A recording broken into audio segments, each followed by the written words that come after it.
আমি এই ফটিকছড়ি মানুষকে ভালোবাসি এবং ভালোবাসি। নির্বাচনের বিজয়ের ব্যাপারে ইতিমধ্যে আপনারা প্রিন্ট ইলেকট্রনিক্স মিডিয়ার সকল সাংবাদিকবৃন্দ খুব নিবিড়ভাবে এটাকে পর্যবেক্ষণ করেছেন এবং আপনাদের এত হয়েছে এই বিষয়টি কিভাবে কি হয়েছিল।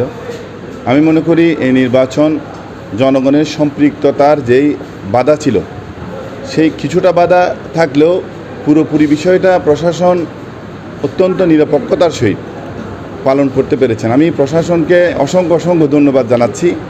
প্রথম থেকেই যেভাবে প্রভাকাণ্ডা অপপ্রচার বিভিন্নভাবে বিভিন্ন কথাবার্তা আসছিল সেই বিষয়গুলিকে সম্পূর্ণভাবে মিথ্যা প্রমাণিত করে প্রশাসন যেভাবে ভূমিকা রেখেছেন, আমি আমাদের রিটার্নিং অফিসার এবং সহকারী রিটার্নিং অফিসার দুজনকেই অসংখ্য ধন্যবাদ জানাচ্ছি এবং চট্টগ্রামের সকল পর্যায়ের প্রশাসন তারা ব্যাপকভাবে এই নির্বাচনকে সুষ্ঠু করার জন্য কাজ করেছেন। নির্বাচন কমিশনকেও অসংখ্য ধন্যবাদ। যারা প্রিসাইডিং অফিসার ছিল তাদের উপরে অনেক প্রভাব বিস্তার হয়েছে। উপর মহল থেকে ফোন এসছে, আমার কাছে ফোন রেকর্ডও রয়েছে, সেরকম অনেক ঘটনাও ঘটেছে। কিন্তু তারা কোনো চাপের কাছে নথি স্বীকার না করে তারা নির্বাচন সুষ্ঠু করার চেষ্টা করেছে। এই অঞ্চলগুলিতে নির্বাচনে 10% ঝামেলা থাকে, সেটা কেউ রোধ করতে পারে না, জাল ভোট দেয় বা এভাবে কিছু প্রভাব হয়। কিন্তু ওভারঅল নির্বাচন এক্সেলেন্ট। আমি মাননীয় প্রধানমন্ত্রীকে ধন্যবাদ জানাচ্ছি। আমি অনেক চিল্লাচিল্লি করছি, অনেকভাবে মাননীয় প্রধানমন্ত্রীর কাছে অনুরোধ পাঠিয়েছি।